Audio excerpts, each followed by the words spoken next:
Whenever you hop on a multiplayer game, one of the first thing you'll notice is the movement of the game. You immediately get a feel for what's possible in the game and what's not. Alright, so we're just gonna jump right on over, and I guess that's a possibility too. And it's this knowledge of movement that helps you gain advantage over your opponents, whether it be navigating through the map faster in order to get a better positioning, or moving in an unpredictable way to make the other player miss their shots. But even though movement is important, it can only take you so far as a player in these games. Let's be honest, a lot of multiplayer games nowadays are FPS games. You got Valorant, Warzone, Apex, and many more that I could mention. And in these games, a lot of it comes down to who can aim better and hit their shots. Even if your hips don't lie and have godly movements, if you don't hit your shots like this, then you're bound to die eventually. So what if we flip the script and get rid of guns to let aiming take the back seat, while movement take the spotlight of who wins at the game? But what would that game even look like? Would it just be people bumping up against each other until one quits? Wow,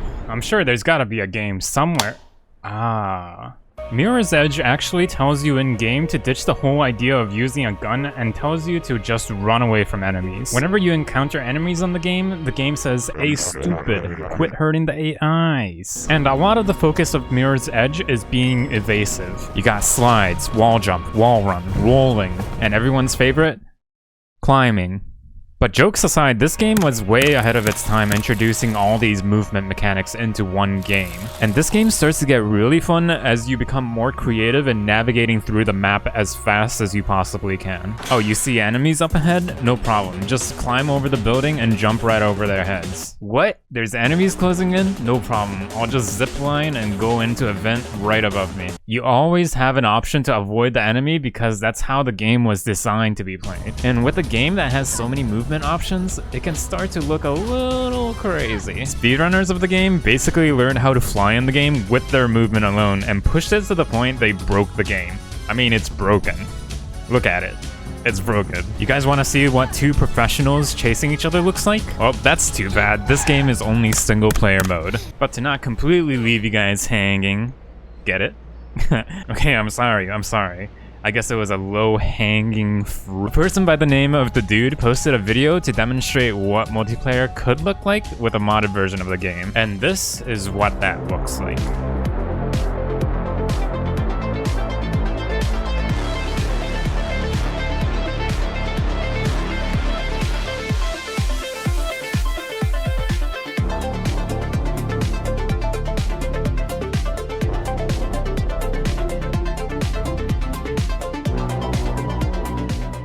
One person chasing another person would be a way for movement to take the spotlight over aiming. But everything I've been saying for the past 3 minutes leads up to this one and only game that is the ultimate movement-based game. Titanfall. Just kidding. Combat Arms. Huh? What even is that, you ask? Well, it's a dead game that was popular back in 2008. So without boring you guys too much, let me explain for a sec. Yeah, ever heard of zombies? They infect you and you become one of them? There's an infection mode in the game where 3 of the 16 players at the beginning of the game gets randomly selected to become a zombie. And the mission for the zombie is to slap the humanity out of the humans with their meaty claws. While the humans' mission is to not get slapped for 3 minutes straight. And with zombies having low-range weapon, in this case your hands, you'd have to get pretty close to them in order to infect the humans. And on the human side, they just gotta keep distance from the zombies lockdown style. And it's funny too because this game mode is called Quarantine, so it's like you're playing Quarantine during quarantine. Alright, I'm done with these jokes for the rest of the video.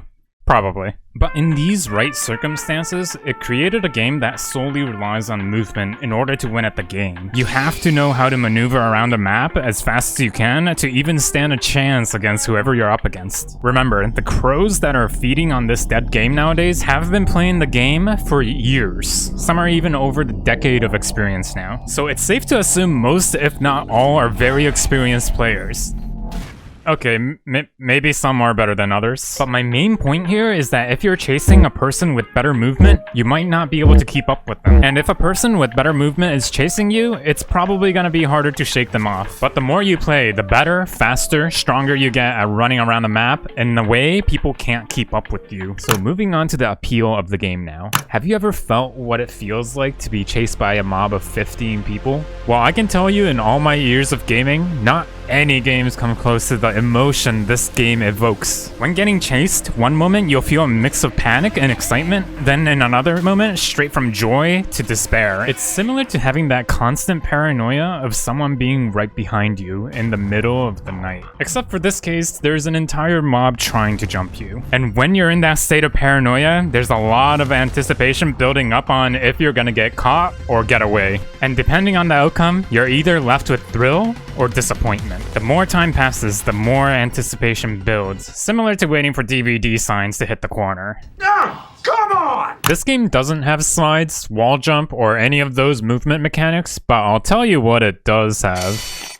Boobies. No. It has a unique movement in the sense that it lets you control your character in mid-air. You know how in games like COD, when you jump, it makes your character feel like a mammoth that's held in all its shit for all of Ice Age? Well, this game did the opposite and gave you the feel-good movement instead of the realistic physics. And what this allows you to do is be more precise in your movement. So whenever you're trying to make a jump that's misaligned, you can adjust accordingly in mid-air. You want to fake someone out? Boop, back on the ledge. Oh, you want to try it again? Boop, nope, you won't get me. Another cool thing you can do is just carry a lot of grenades. And I mean a lot. And just start throwing the grenades while you're running away from the zombies. Although developers never intended creating this type of gameplay, it's interesting because you're utilizing your movement in order to get kills, rather than relying on a point-and-click weapon.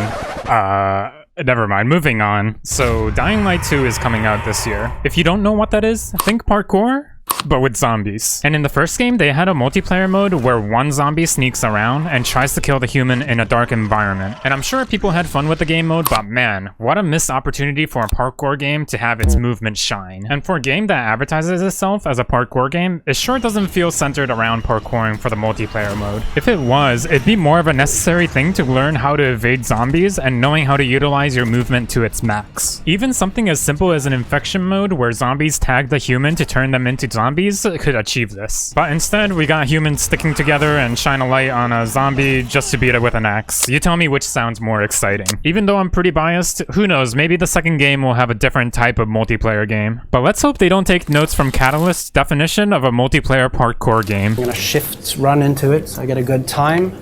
And...